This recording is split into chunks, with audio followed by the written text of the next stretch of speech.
Honey, good morning. I bring greetings this morning from the Mississaugas of the Credit First Nation.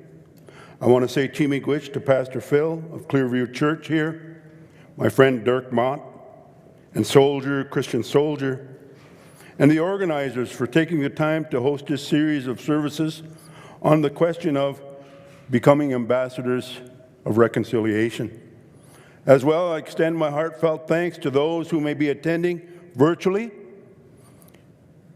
and giving attention to the spoken words you hear today from Cheryl Bear and myself. In keeping with First Nation customs and traditions, I wish to acknowledge all Indigenous peoples who, over time, have shared their traditional territory with the peoples of Canada. Like most small cities, Oakville is a small part of the vast extended territories shared by many Eastern Woodland First Nation Indigenous peoples. The lands that we walk on today in southern Ontario were pristine gathering places where trade and social interaction took place. The GTA, the Golden Horseshoe, Kitchener-Waterloo region, and more are the traditional homelands of the Mississaugas. And in keeping our ancestral teachings, we have welcomed and continue to welcome all nations into our traditional territories. In the early days of contact, the colonial settlers saw the value of our traditional territories and the access it had to the Great Lakes. The settlers, through their colonial ways, entered into a treaty covenant with the Mississauga peoples, who agreed to a request by settlers for some land as a permanent resident and settlement. At the time, there was a clear understanding of our people that the Creator placed us here as stewards of the land. And I emphasize stewards of the land, the waters and the environment. Everything on the land, in the air, and in the water was for collective human sustenance, not ownership. Caring and sharing was the emphasis of our treaty relationship with this place called Canada. There is a saying among our elders that we do not inherit or own the land. We simply borrow it for a time from our children and grandchildren. The continent that my people call Turtle Island was well occupied and traveled for at least 15,000 years and was home to over 500 separate nations, speaking diverse languages, practicing different traditions, and representing many unique cultures. The Indigenous peoples who populated the vast forest and the lake regions of Ontario lived in tranquility and harmony with the land. Our forests were home to a multitude of animal life and fowl of the air. The forest gave shelter, sustenance, and life. Our lakes teemed with all manner of marine species. Amidst all this abundance in what is now called Ontario, the First Nations lived in a condition of security and well-being that was the envy of Europeans who first made contact with our people. When reports of the New World began to filter back to Europe, academics of that day were astounded to hear that people live in North America in harmony with the earth and at peace with their neighbors. It seemed impossible to 15th century European that whole nations could exist with complicated social structures without the so-called essentials of civilization. Here on Turtle Island, we were socially sophisticated people engaged in trade and good governance, without a written language, without books and libraries, without schools and universities, without civil and religious institutions, without kings, armies, police forces, magistrates, judges, or prisons, without coins, currency, or banks, without concepts of deeded land ownership, without factories, guilds, and poorhouses. Yet these First Nations maintained social order structures, interacted and traded with their neighbors, raised their young, honored their old, and in short, clothed, fed, and sheltered, and clothed themselves without taxes or organized enforcement agencies to ensure adherence to the rules. This is history now. Today, we are living in a time where the Government of Canada is beginning to collaborate with First Nations to develop a plan for long-term sustainable solutions. Those of you who are honestly and seriously seeking ways to be ambassadors for reconciliation will no doubt be a part of these present-day discussions and negotiations and collaborations.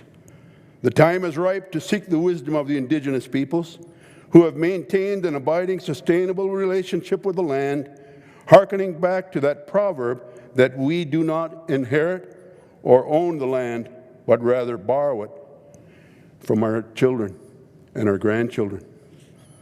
I would like you to consider why a simple collaboration between First Nations peoples and the dominant society is so hard to achieve. Indigenous people see themselves from within existence. They do not gaze down upon it from above.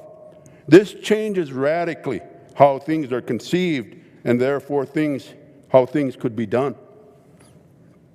John Ralston Saul, in his book, The Comeback, states that most of us agree that we are in some sort of environmental crisis brought on by linear Western model that interprets the planet as our passive servant. The idea accounts for our capacity to build and accumulate wealth, but it also accounts for the ease of which we slip into violence, and today for our ability to take our environment and a myriad of crises seriously. More and more people see this linear model as old-fashioned, even dangerous theory. We are now in the 22nd year of a new century. I hope that all people living in North America will begin to discover that the dominant society and Indigenous peoples view the world through two completely different lenses. The dominant culture continues to assume that their lens is superior to Indigenous worldview and believe that Indigenous people, through education and economic development, will want to adopt Western ways. The truth is, the Native community sees the world through a different lens and is not scrambling to embrace Western philosophies. There is no doubt that we're happy to borrow all the technologies that are available, but we want to use them through a traditional lens. We want to frame the future and build institutions that harness people's natural longing to do good. Is there light at the end of the tunnel? I say unequivocally, yes. If our spiritual, scientific, legal, political, and corporate leadership are sincere, today is perfectly positioned to support and further reconciliation by integrating an Indigenous lens into the business growth that will improve socioeconomics for First Nation communities and the dominant society, because we are all treaty people. Today, I want to invite you all to share a covenant with the Indigenous community to help us eliminate the cloud of ignorance that has been hanging over us for too long. It is incumbent upon us to explore an Indigenous worldview and use every opportunity to change negative patterns and rethink the manner in which we engage the present and the future. It will be the children of the 21st century who have been educated to understand the need to protect the earth and of their own volition choose to use available technologies to enhance their lives. I have confidence that all of you who hear these words today are up to the task and will embrace this partnership in recognizing that the future of all existence in humankind is dependent upon a robust and sacred relationship with Mother Earth. Finally, I can't emphasize enough what my elders have made so clear to us over the years. That is, the Creator did not give us ownership capacity. We see families broken up because of husband and wives think they own each other, but the Creator didn't give us that. We see families torn apart because we think we own. He said we're stewards. our elders have told us we're stewards. Rather, he gave us stewardship capacity to take care of all creation. In return, she would take care of us. I urge leaders in every sector of society, and most importantly, in your homes, where we have the most influence with our children and grandchildren, to keep these thoughts in mind as you sit and deliberate about reconciliation.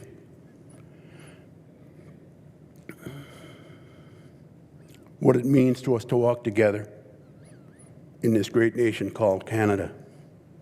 There's challenges everywhere, including the church, in our traditional ways.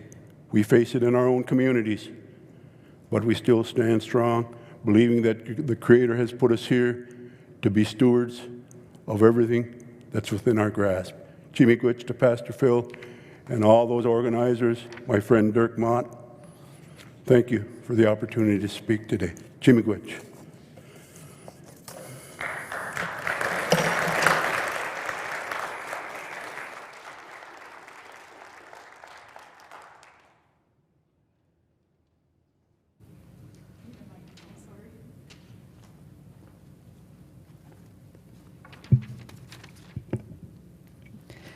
Thank you so much for sharing with us this morning. I know that you are a great man of faith. Your faith has gone before you, and we know that you love the Creator, and we look forward to getting to know you more. When we first asked Cheryl to speak, she invited us to have an elder from the community come and speak to us, and she recommended that we offer a blanket to you. And I understand that, and I'm learning that a gift of a blanket acknowledges relationship, honor, and respect. So Larry, on behalf of our mission team at ClearView Church and the entire congregation, I would like to thank you for sharing with us this morning. And I would like to present you with this quilt made by our quilters. I pray that the connection that we have made between ClearView Church and the Mississaugas of the Credit is the beginning of a meaningful friendship, and that together we may be ambassadors of reconciliation. Lord bless you. Beautiful. My traditional name is Songi Kinu. That, in the English language, is strong golden eagle. Thank you. Thank you so much. I'm honored. Thank you, Heather. Good morning. I am here to introduce a fellow artist and friend of mine. I've known her since I was a little child, actually. She went to the same church as me and inspired me as an artist. I still remember the first day she gave me my first art pencils, and I still have them, I think. Anyways, she has been such an influential artist in my life and also in the church that I grew up. She brought art into the church. Our church was filled with art, and we were able to appreciate a different element of worship through her art. And Anita then went and studied visual arts and also how to paint extremely realistically. And through that, she then has been painting different Indigenous stories and sharing their stories through her paintings, like this one here. So without further ado, I'll introduce you to Anita Van Zumeren.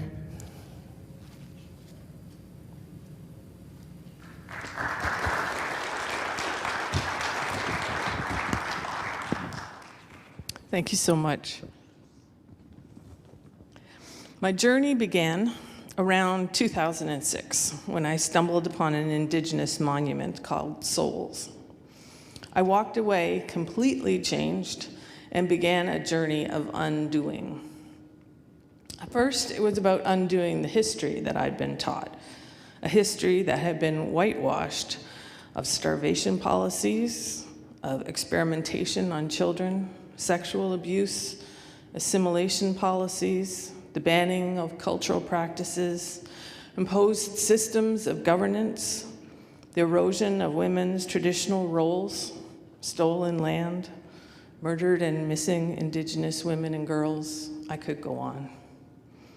It was also a journey of undoing colonial thinking, prejudice, white privilege, that had been ingrained in me since childhood, through books, through art, through films, through advertisements, through education, through workplaces, and even through my faith. But there was also an unveiling of love and beauty, learning to see through the eyes of another, to see and hear the image of the Creator in old photographs and recorded words of Black Elk or Chief Poundmaker or Big Bear, to sit for the first time and listen to a residential school survivor tell their story, to sit for the first time and listen to an elder share their wisdom, or to walk on the powwow grounds for the very first time. Through these years, my perspective is changing. I'm learning to listen and let things slowly settle in me. Often it's not words that resolve things for me, but experiences, relationships, and working it out through my art. I chose to bring this painting to share with you today. What you see is a traditional women's dance. At first, the dance is deceptively simple to the casual observer. She moves gracefully, bending at the knees or taking very short up and down steps with an enormous amount of dignity, posture, and precision. As she moves, her feet never completely leave the ground, symbolizing a woman's inherent connection to Mother Earth. The long fringes of her elaborate regalia sway in time with her subtle movements. She carries an eagle fan, which she raises to acknowledge the honor beats of the drum, which echo the heartbeat of the land. The photo I worked from to do the painting was taken on the Papikas's Reserve in Saskatchewan when I was there visiting friends. I spent 3 full days at their annual powwow. It is a breathtaking experience. The beat of the drum enters and resonates within your body. Your eyes are filled with intense color, skilled and joyful movements.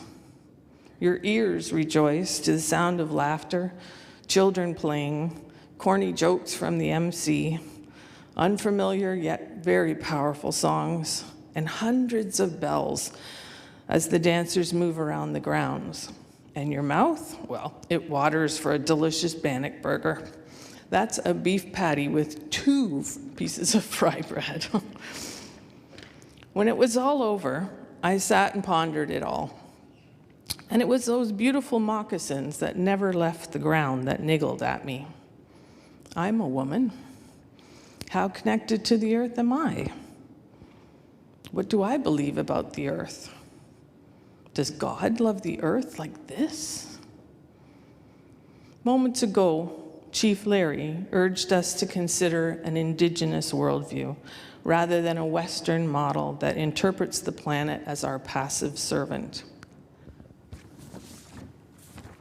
To do this, we must face how our Christian faith has contributed to this model of control and domination.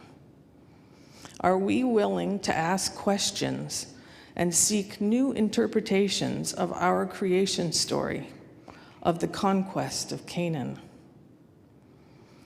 How does our preoccupation with our personal salvation and heaven affect our desire to care and protect the earth? Why do most of our worship songs focus on the individual rather than the collective? On heading to heaven rather than caring for the earth? Will we dare question our ideas of God when some of our primary descriptors for him are male, king, ruler, supreme? And if we dare admit it, do we sometimes picture God as white? It is a journey of learning and discovery to face how profoundly colonialism has influenced us, how we see the world, others, ourselves, and God. As you can see, I have more questions than answers. So to be provocative, I've titled this painting with another question. what if God is red? Look at the painting and listen. In the beginning, God created the heavens and the earth. Now the earth was formless and empty. Darkness was over the face of the deep, and the Spirit, which is ruach in Hebrew, and it's feminine, was hovering over the waters. And God saw all that she had made, and it was good. Every part of the earth is sacred, Chief Seattle tells us. Every shining pine needle, every sandy shore, every mist in the dark wood, every meadow, every humming insect, all are holy. We are part of the earth, and it is part of us. The wind, ruach, that gave our grandfather his first breath also received his last sigh. The wind, ruach, also gives our children the spirit of life. Will you teach your children what we have taught our children, that the earth is our mother?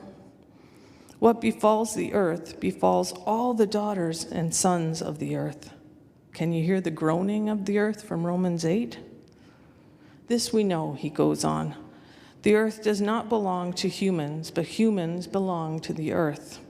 All things are connected, like the blood that unites us all. Humans did not weave the web of life. They are merely strands in it.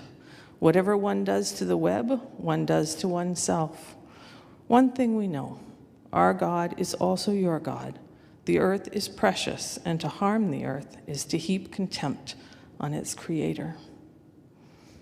Thanks for listening and looking.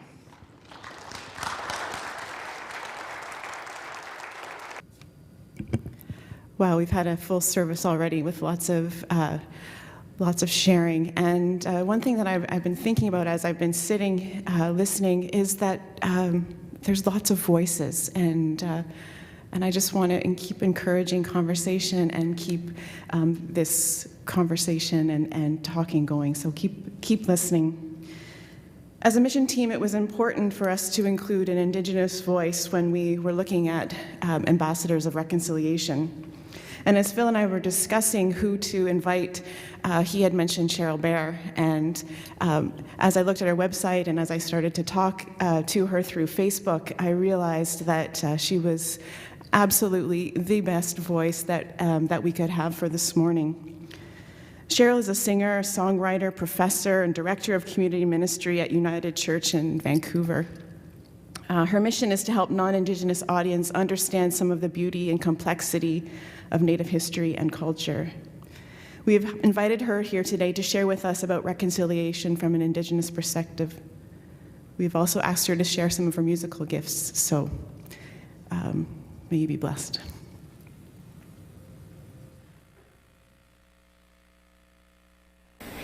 Hadi Suanda, Cheryl Bear Slee, Natle Wesden, Demden Usli. My name is Cheryl Bear, and I'm from the beautiful village of Natle Wesden First Nation, which is located in British Columbia, about an hour and a half west of Prince George, right near the geographical center of BC, actually. And as my land acknowledgement, I'd like to say that I am grateful to be able to work, live, and play on the beautiful land, the beautiful unceded territory of the Musqueam, Tsleil-Waututh, and Squamish First Nations. The Coast Salish people are beautiful and welcoming people. And I'd like to say also thank you to you, ClearView Church, for your kind invitation to have me here on this Sunday morning.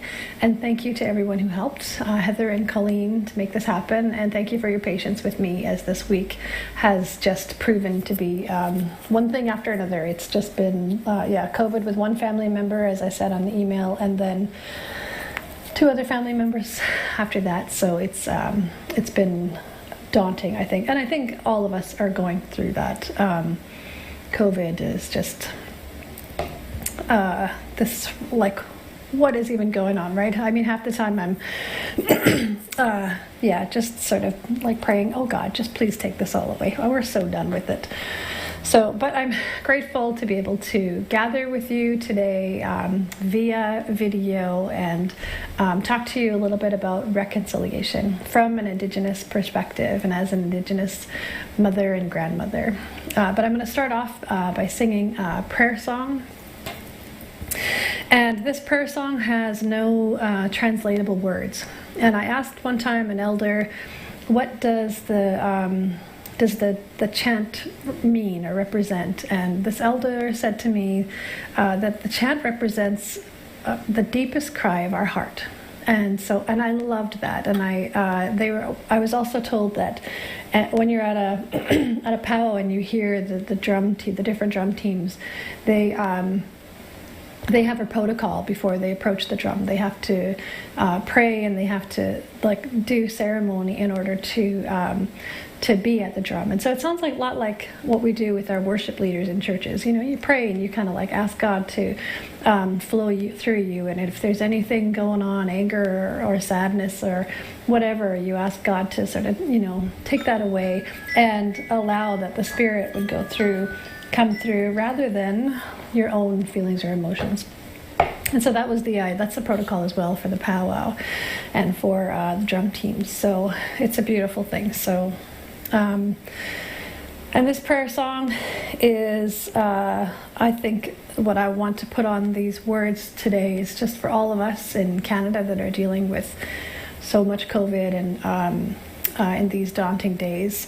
And also for those of us who are seeking to walk on the good road of reconciliation. It is a very long journey, and I'm grateful for those of you, different churches that have asked me over this past year, especially to come and speak from my perspective on these things. So thank you. Yeah, and that's what this prayer is going to be, just asking for help and all of those things.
Thank you for praying with me.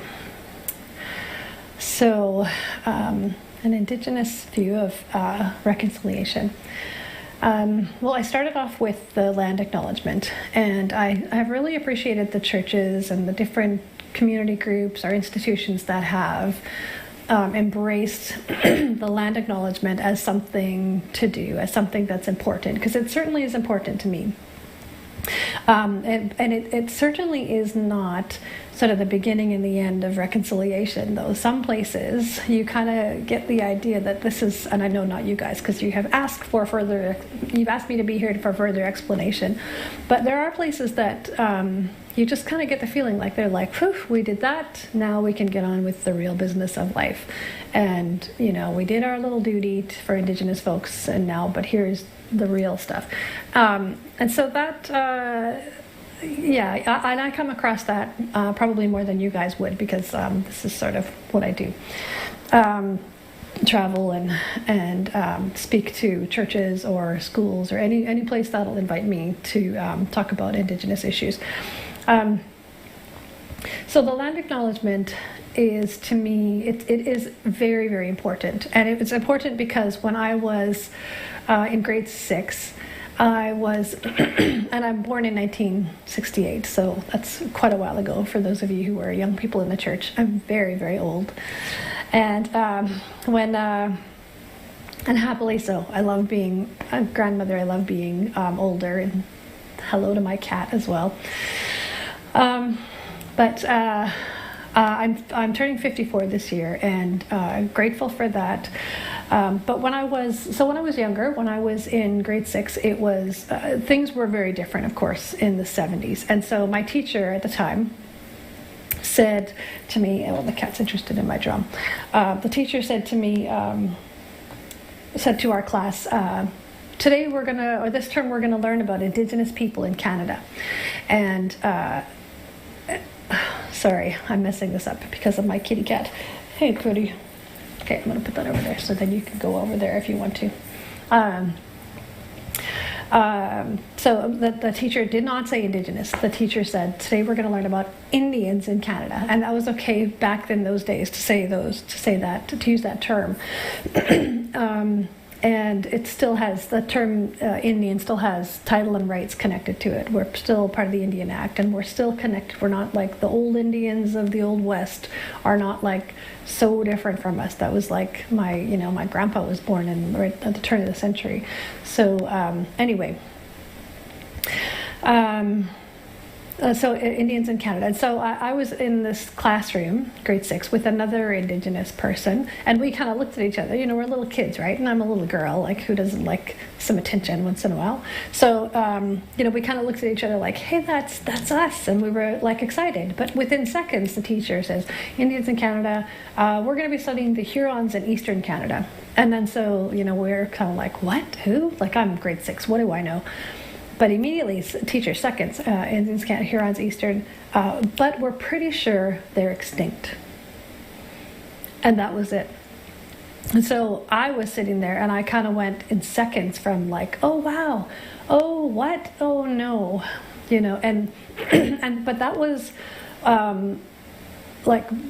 So it helps me when the land acknowledgement is spoken because it grounds us. Like immediately, whose traditional territory that you're standing on, that you're sitting on, living on, playing on, working on, all of those things, and that's so important for me because when I was in grade 6, I didn't sort of realize it as a child, but as I got older and reflected on that, I was like, oh my goodness, that experience just erased me. Like the teacher didn't even, I remember his name too, the teacher didn't even say, oh, we have a couple of Indigenous students here, or whatever, Indians here. There was no connect to right here and right now. It was always the curriculum of Canada was to sort of make Indigenous people far away, out of sight, out of mind, and therefore, and also we've been portrayed in the media for hundreds of years as either dumb or scary. And those two things, if you're dumb, then you don't really, you're not using the land, or so then you don't deserve it. If you're scary, well, you really don't deserve the land. So it's easier to take. So how we've been portrayed makes it easier for folks to take. And I remember, again, feeling just like erased and feeling like I was invisible. And that's happened many times in my lifetime because that's, those things are called, you can't kind of like nail it down and go, hey, that's racist. But there's a term for that today, and it's called a microaggression, which is it's like racism for sure, but it's something you can't really put your finger. People can say, "Oh, I didn't mean it. I didn't mean it that way," and it's so it's aggressive, but it's like a kind of slow one. It's still all really painful. And so whenever I hear the land acknowledgement spoken, I'm so grateful. I'm so happy to hear it. And but I also have to kind of warn people that this is only like a first step in the journey of reconciliation. But it's like not even like yours or my first step. It's like a baby's first step in its lifelong journey of reconciliation. And that baby's first step, I have 3 grown sons. They're all in their late 20s. And I remember all of their first steps and their dad and I, cheering them on and, you can do it, and so happy and excited. And then, and I even got a picture of 2 of them. Sorry to the third one, didn't snap that picture, but probably the middle child. But anyway, poor guy. But you celebrate that. But then there's a lot. What happens after the first step? Well, usually there's some stumbling and there's some falling and there's some crying, and then there's the parents trying to help and trying to continue the journey. And I think that's a good picture for how Indigenous elders have been really trying to walk alongside Canada and to try to help Canada to understand an Indigenous perspective and try to understand Indigenous history. The residential school survivors, when they took Canada to court in that class action suit, most of Canada only heard about it in 2008, even though the settlement was won in 2007. But nobody heard about it until the then Prime Minister made the apology. And after that, the TRC started to be planned. And this was like a landmark class action suit. It was huge. And so for Canada, like, rightfully was shocked and, to discover all of these, the truth about the residential schools. And most Canadians, I even knew college professors who said during the TRCs there and those days afterwards, they would say things like, "We never knew about the residential schools." So the survivors of Indian residential schools, my mom, of whom was one, she went to Le Jack residential school up north. She wasn't on the original case though, but I was so happy when I heard about the results of this case, because I had been teaching in, like I said, in all these places, churches mainly, about the residential schools and about the history of Indigenous people from an Indigenous perspective, things that have never been taught before. And there are so many stereotypes of Indigenous people that still sort of ride in the psyche of Canadians and Americans about Indigenous people. And these things are really dangerous. And that's sort of I like to make a distinction between systemic racism and individual racism. They're two different things. We all know someone who's an individual racist. We all have friends or family, that we sort of just kind of like, oh no, that person, and so that. But you don't have to be an individual racist to participate in a systemically racist society. And that's another one of the problems. Like, racism was sort of poured into the foundation of Canada and the United States way back in the day, starting with the Doctrine of Discovery. And there's a few good books about that. You can Google Doctrine of Discovery and learn about all of that. So on this journey of reconciliation, that first step, the land acknowledgement, so important to me. Like I said, when I hear a land acknowledgement, I sit in the back of whatever auditorium, whoever's land that they're thanking for us being on their land, or whoever people that they're thanking for us being on their land. I feel like I'm not invisible anymore, and I feel like I'm a human being. So that's why the land acknowledgement is so important to me, and I'm so grateful when I hear these things.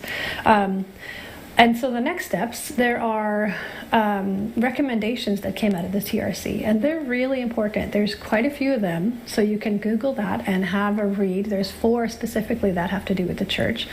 But I want to say that most of these recommendations have to do with listening to Indigenous people, listening to our stories, to our truth, to what we have to say. And I would also recommend listening to Indigenous artists, APTN, local Indigenous radio stations. There's the best recommendation I could give to Canadians who just really, really want to learn, are really serious about reconciliation, is to take one of the free university courses that are offered. And I know the University of Calgary and Edmonton, University of Alberta, Calgary and Edmonton campuses, they have the free courses. So you just have to Google that and you can find that. And those courses are intense, but so worth it. Like, your life will be changed. And another thing that you can do is have your church go through invite somebody into your church community to do the blanket exercise. And this, of course, with COVID, we have to have smaller numbers, and the blanket exercise, I think, is online now, but it's beneficial to do it in person. So if you want to wait, God willing, this spring we can gather again, and God willing, things will be better. And I have a few good friends in Ontario who I could recommend to you who could lead the blanket exercise for you. And then you're kind of like almost literally walking through a history of the Indigenous perspective of Canada, and it's life-changing as well, because you get to hear truths that you've never heard before. Because like my example of grade 6, the curriculum being so targeted to Canadians to erase us, and the curriculum in residential schools was also very targeted. And the then Prime Minister, in his apology, said, he used the word assimilation, that the residential schools had a policy of not education, but of assimilation. And I would like to change that word from assimilation to eradication, actually, because that is a bit more accurately what these schools were about. The goal was not education. They learned, church catechism mostly, and they learned they were trained how to be servants, is most Indigenous scholars' take on what they learned in residential school. I hope you guys like my cat, because this is, Appearance Again by Jake the Magnificent. I love this cat, so I'm glad you get to meet him. Anyway, so the residential schools, eradication is such a hard word to say. It's such a tough word for me to say as an Indigenous woman. Especially in light of this past May, where we have the recovered unmarked graves of children on so many residential schools. It's daunting, and we were not surprised. We were shocked as Indigenous people, but we were not surprised because the elders told us these stories so many times. They told us these stories during the TRC and before that. But I know that the majority of Canadians were shattered as well by that news. So these days of reconciling, walking in reconciliation, walking this long, very hard journey of reconciliation, I think is very dear to everyone's hearts these days. So again, thank you for inviting me to walk alongside of you guys all in this journey. One of the things that they talk about in the TRC recommendations, one of the 4 ones to the church, it talks about beliefs. And it says to respect Indigenous beliefs as equal to your own. And I know that some Christians have trouble with this. They're just like, well, we have the truth, and this is the truth, and we have to tell the truth, and we're obligated. It's our duty to preach the gospel and all of those things. and I hear you, and I understand, where you're coming from on that. But I sort of want to bring it a little bit closer to home. So, for example, if you were having your Thanksgiving or Christmas dinner and you were inviting all of your, extended family, your brothers and sisters and their kids, nieces and nephews, and somebody showed up, maybe it's, Uncle Jerry, or maybe it's Auntie Jane, or, whoever, but it's somebody that you love and who's in your family, and they decided to become a member of another religion that's not yours, that's not Christian, and they're sitting at your table, and they don't want to hear about Christianity. They have this other idea about prayer. So when you go to pray, there's a little bit of uncomfortableness, but because you love that person and because you have a relationship with that person, I hope that you can still have some semblance of a family gathering with that person without excommunicating them. And you can still walk along. And this also depends on your doctrine, for sure, for your Christian doctrine, but it also depends on relationship. So when it comes to other people who we don't know or understand, maybe we're a little afraid of, or we are a little patronizing of, we tend to think, oh, we know better, and so these folks should just believe what we believe. And that's kind of how people have looked at Indigenous people in Canada. But that has been so harmful. And indeed, the gospel was never presented in a way where it was given as a gift. There have been pockets, there have been times in history where it has been, where there are good examples. There are folks who, write their own songs in their own language in Indigenous communities, and then they share all in their own language in their church services. They have the Bible translated in their own language, so then they have all of these things that are contextualized. They contextualize the gospel, place the gospel in their own context, and that's what giving the gospel as a gift means. That's the best way to do missions. Any missiological school worth its salt will talk about contextualization.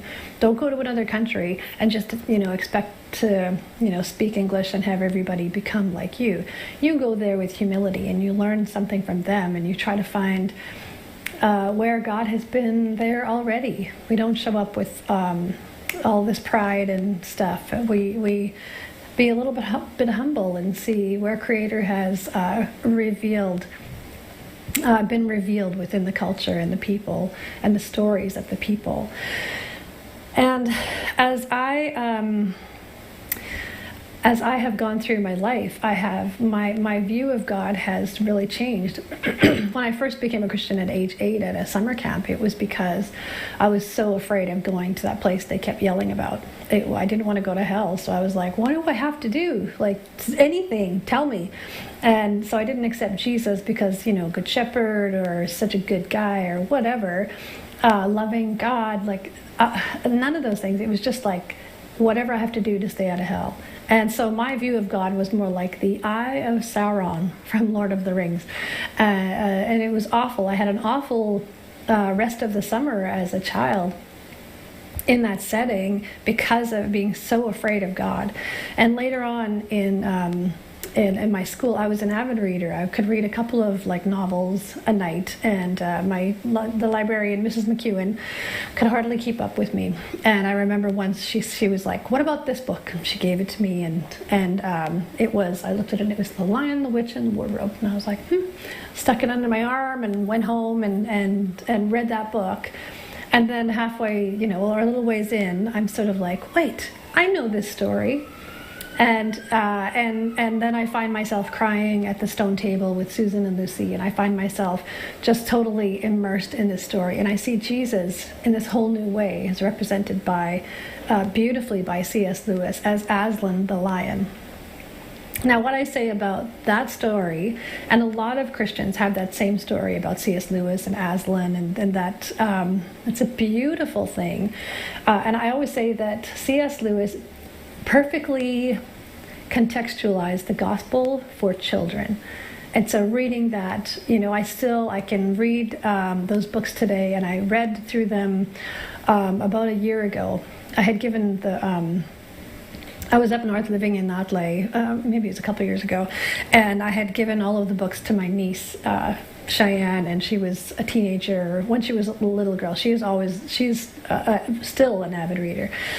And she had read them all. And so I said, can I borrow those books? I just want to read through them all. And I had a summer, kind of a easier summer. So I read through the entire series again. And still it impacted me. Whenever Aslan showed up, something happened inside of me. And I had this very strong emotional and physical response. Sometimes I would even cry just reading these books.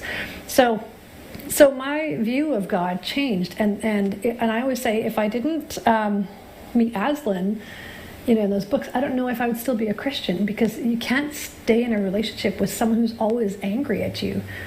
And so with the gospel being presented to Indigenous people in such a harsh way, in a way that said, you're not good enough, you inherently are not good enough because of the color of your skin and because of who you were born amongst. That is so wrong, and it was the gospel of conquest. It was the gospel of colonization. It was not the true gospel. So I have been, over the last bunch of years, been really meditating on one of the names of Creator that's found in a Lakota, and that is grandfather. It's Tekanshala. And my friend, the late Dr. Richard Twist, he's Lakota, Sakanju Lakota. And if you Google his name, you'll find a lot of his messages talking about similar things about contextualizing the gospel for Indigenous people.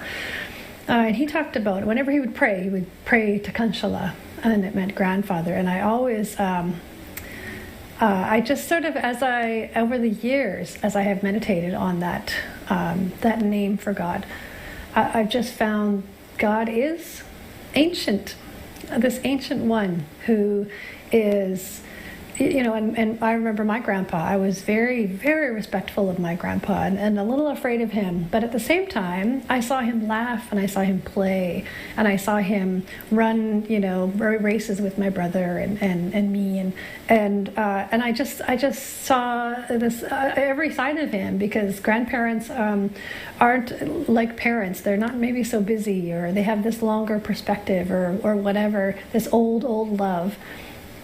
And it's a beautiful way to think about God. And that name for God, that those thoughts, for me, meditating on those thoughts about God, that has really saved my faith. Because the TRC, going through those days, hearing about so many injustices, injustice after injustice against Indigenous people, largely at the hands of Christians, it really rocked my faith over the years. And I'm grateful to my elders who have told these stories, these ancient stories of creation stories and stories of Creator, that have held my faith and kept me from losing it.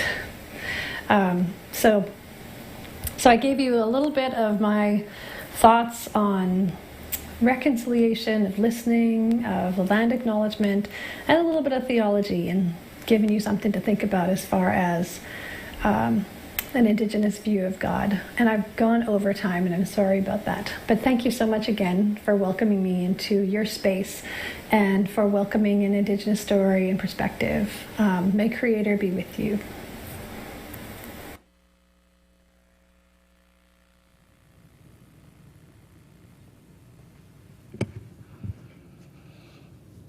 We've heard a lot of important voices. Can we just take a moment of quiet now to absorb all that we've heard and to listen for the Spirit, what the Spirit is saying? So let's take a moment of quiet, simply to be still and to listen for what God may be impressing upon our hearts.